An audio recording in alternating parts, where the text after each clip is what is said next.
Hello, my beautiful babies that has survived the frost, the horrible frosty death frost that we had a few weeks ago. And this area are all exposed to the sun and the rain and the frost, of course. And of course, some of them have caught or died, but others have endured. So I am so happy that despite the devastation, my Morticia's still alive and the baby's getting bigger.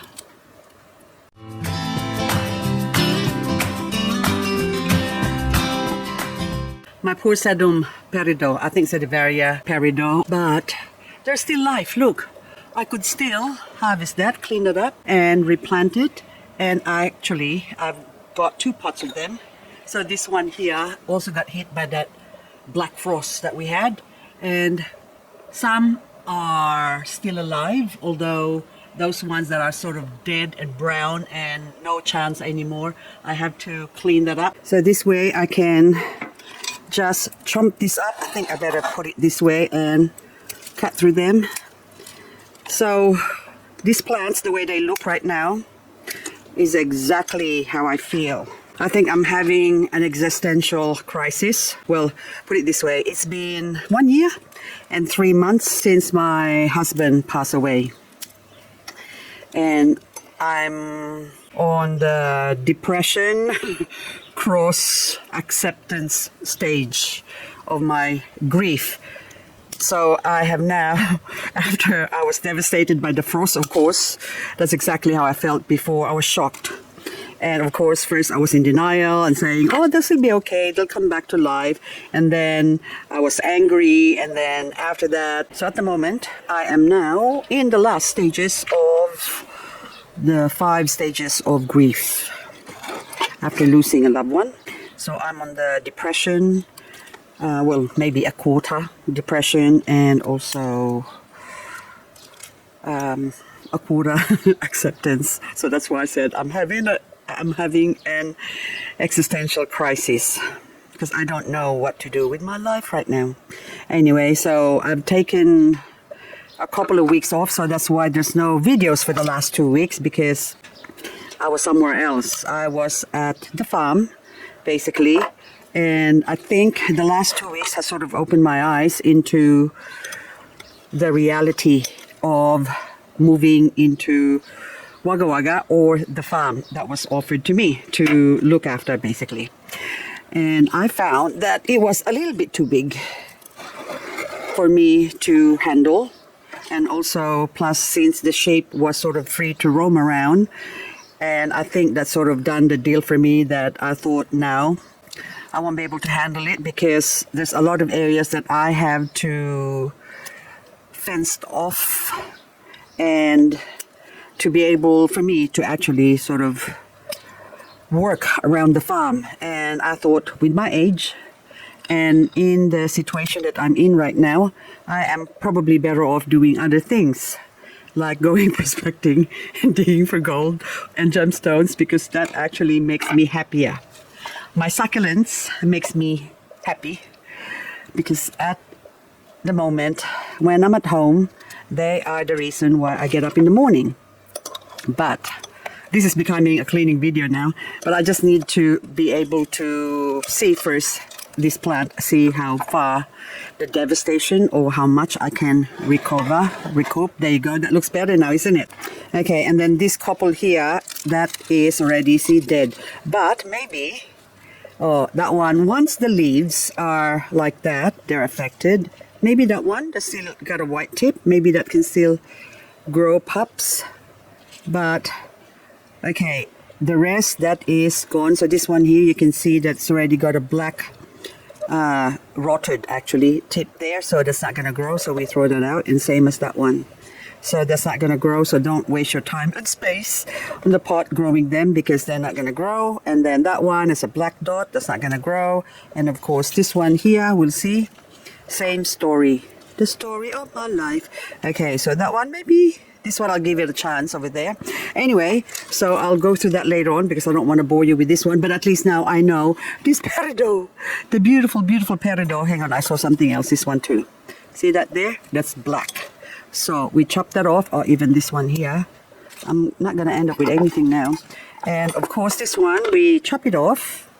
There you go.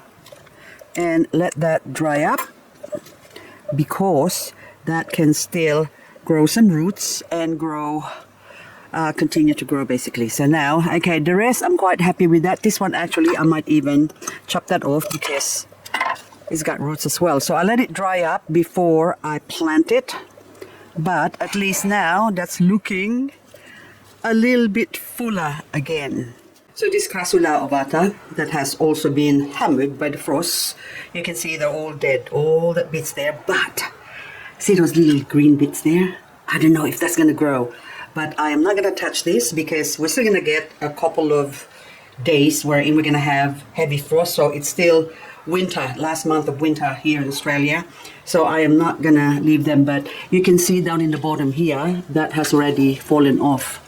See that one? So if I sort of clear this off and maybe take this inside, maybe that will still grow. So it's not going to grow if you don't give it a chance. So, but I'm going to give this a chance. And then the rest in the bottom, you can see that there's still life there. So the whole plant here, the older stem, is still hard. So that means there's still a chance that this plant's going to grow. And same as this one here. So that stem here is separated from, I think it's part of that big one. Nice and green. The rest already dead. So I'm still going to leave it, but I can see, look, there's probably a green node there. You can see that. So that's still a sign of life. And even this one's here. So I'm not going to touch it until springtime. I mean, even though it looks untidy here, I'm just going to clean off the mess in the bottom here. Strip it off. And then this one, I think I'm going to put this over here where it's sort of protected. So you can see those ones, look. They're still growing, roots and all. So if I plant that or put that in soil, that will just grow. Hello, jonquil, spring has sprung. So this is now an indication that the weather is warming up. So anyway, I gotta sniff it. Hang on a sec. Oh, a lot of people don't like the smell of or the scent of jonquil, but I do. I love it. And that's the reason why I planted it. But it's good to see that hope springs eternal. So even my Mina, hello. I mean, they're gonna survive. I need to clean them up like so. Get rid of the rotting. There you go. I have to really clean it off because that sort of encourages mealybug to grow underneath and eat my beautiful Mina. So you get the idea. But that I think it's that Cante or Subrigida, fire nice, in the center there. Still life, but we're not going to touch it until springtime. We'll leave it, let it rest a little bit. My calamansi tree was also affected by the frost, but see how it all like sort of curls up, the leaves. This shows that it needs some water, it's dry. But I'm surprised to see that some fruit has actually sort of still alive here. Look at that. So there's still hope for you. I'm happy. Now I can just trim that off later on. Come springtime, lots of job to do. More devastations and survival in this area of my, I forgot. This wall I was supposed to work on this and finish that off. And I'm supposed to, anything goes, I think, this one. Part of my garden, supposed to put some plants in there, and I'm glad that I did not, because whatever I was gonna plant in there this year or a few weeks ago would have been hammered by the frost and would have died. So I'm glad that I didn't do that. But anywho, you can see that a lot of them needs cleaning up, and I have been procrastinating a bit because I was just like what I said, I'm going through an existential crisis. It sounds good, isn't it? Existential crisis, but the meaning doesn't really sound very good, but I'm gonna make it sound good. It's just that a phase I'm going through right now between hanging on to the past and moving on into the future. So I thought instead of crying over my plants dying and moving to another place to sort of grow them, I'm gonna face my demon And I'm gonna stay put. I'm gonna stay here for now and just continue to live life to the fullest, because with the devastation, I know new life will spring soon. It will be spring in what, 3 weeks time? It will be spring, and I will be springing and spranging all over the place. Look at this Kadikeri. Oh, poor. This is a very hardy plant, or frost hardy and summer hardy plant. But this is the first time in years that I've seen it look this way. So this is Pakiveria Skadikerii. I love the name, Skadikerii. She's not scared though, so because she survived the frost. Okay, I'll turn you around. Oh, I can't because I've actually tied it up. So anyway, but it's a beautiful, beautiful, beautiful plant. These green turtle eggs, I love this because I remember many years ago, maybe 6-7 years ago, I paid $10 for one plant, one head like this. So I shouldn't be doing this, but I did. So $10 for that, and now look at it. I also have a couple of cuttings that I've taken that is growing in the backyard. But this plant is so easy to grow, and even though it's sort of green, well, it's sort of going orangey color as well. I think it's a beautiful plant. You know, you gotta give it credit that all plants, I love red, but you can't be all red. But this one, if I plant this with something red together, this would look absolutely beautiful. Hello, Rosita baby, you are so pretty. Look at you, nice color. This is my front garden. Nothing's happening in here. Well, I'm not doing anything until springtime because it will just be futile. Look at the ghost plant. They are not affected by the frost, but yet I think, is this Supreme over here? And something else, I forgot now, Graptosedum. I think Supreme is semi-hit by the frost. See, look at that. I never saw that happen during winter. Normally, they're all good. But this year, of course, that horrible, horrible frost that we had, still this hat's pink. Look how beautiful that is, Douglas hat. Gorgeous color. Oh, hello, cactus that I don't know what your name is. You are absolutely a champion. You know why? You have endured as well. Look at this. Oh, I don't even know your name, but it survived. So which means this is a good specimen to put somewhere in the garden, even in the open, because it has endured the frost as well. This is the last of my original Monroe. As you can see, that is now cactus as well. It's all dead, so maybe that one, but I am not holding my breath. It would be easier for me to start anew or start from scratch, buy a new Monroe. Although I have a crested Monroe in the back, I can maybe get some leaves from it and grow from it, because Monroe is another plant that's quite easy to grow from leaves. So these beautiful babies here, look at them. These are the survivors. They are so gorgeous still, even though it wasn't a very good year for them for growing succulents. But look at that. See, what is your name? I forgot your name. Farpilla. It's Farpilla. And this one is something else. I can't remember. Echeveria something. Lychee. Oh, sorry, lychees in cream. This is the Farpilla, I think. That's almost dying. And then this one is something else. The label is hidden somewhere, but look how beautiful that is. Isn't that gorgeous? And behind me here, the red velvet has endured, so it's a good plant to have. So as with this, what's your name? I can't see. Floral C. Look at that, how gorgeous that is. Oh, beautiful. Look. Oh my goodness, you are so beautiful. And also this one. What is here? These are the hardy plants, Elegance Cross Alba. And of course, I have an empty spot. Now this empty spot here needs to be filled up. So you can see that one's gone. What are you? I don't know what you are, but anyway. Pan rose. You're a pan in the backside. Why do you have to die? And yet, these are the pan rose here. Look. It's so nice and alive. See? Oh, look how gorgeous that one is. Oh, ebony and ivory. You can sense in my voice that I am not 100%, aren't you?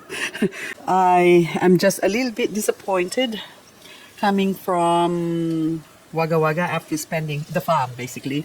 Spending 2 weeks there. Well, actually the first day I was able to do half a day's work trimming the trees and cleaning up. One down, 1,000 more.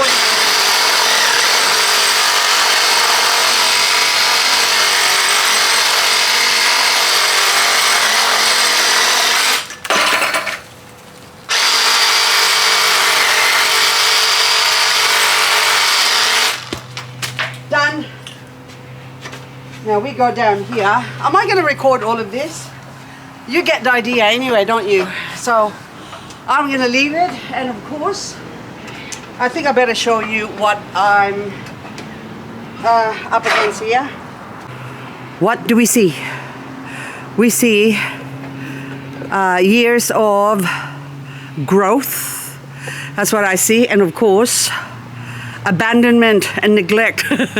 Now I'm gonna be the caretaker of this roof. We're gonna have to clean it all up to give way for new life. But I think that branch there is a little bit big, so I might need the property owner's help, because if that thing gets cut, unless I go up to the roof and cut it slowly from the top there, but I don't want to fall through the roof as well. So I'm gonna have to see what I can do, maybe put a plank across. And in the afternoon, it started raining, and it rained for 4 days. So I was able to see the farm saturated and sort of water everywhere, which sort of helped me decide basically that probably the property is a little bit too big and too wet for me to grow my succulents. So also the shape, or the poor shape, every time it rains they go inside the chicken coop, and then when they come out, of course, they poop all over the place, and I have to dodge a lot of their poopies.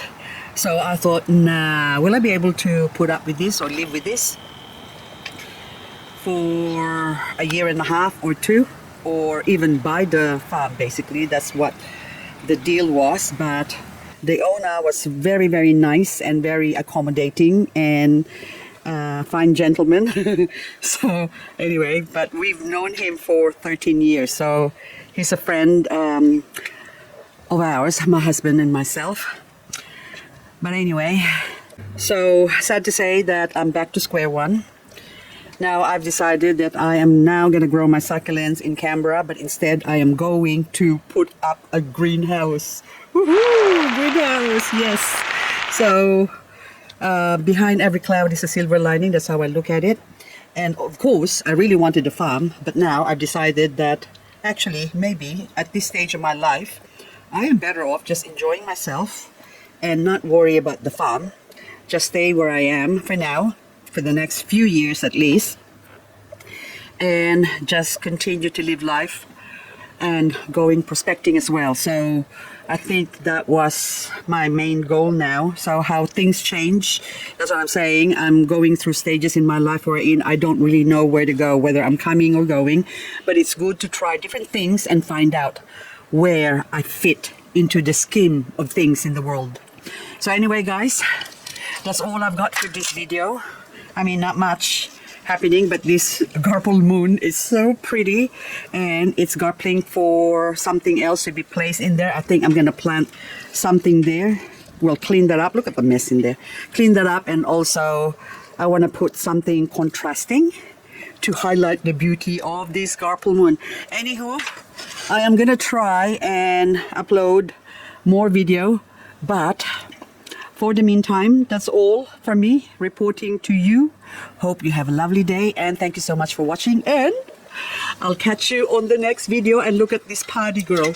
I'm a party girl. Adoran party girl. That's what party girl. That's what it's called. Beautiful color. Look at that. And little hairy. It's got little sparkles at the tip of it. So I think sparklers. Is that what you call it? Anyway. Okay. Bye for now. There is a man in the kitchen preparing my lunch. Check this out. Hello. This is Andrew. He owns the property. He's the taskmaster. And he's even cooking me lunch. Look at that. Cordon bleu. Blah. We're gonna go blah, blah, blah, blah, blah, blah, blah. Look at that. Ooh, yummy, yummy. Typical Aussie brunch. These are lamb sausages off the farm, off this farm. Oh, it's a good thing I haven't named the sheep yet, or else we're not going to be having any of the sausages. Eat the sheep. Eat the sheep. No, it's cruel. So anyway, that's it. How long is lunch? Another 15 minutes to be ready.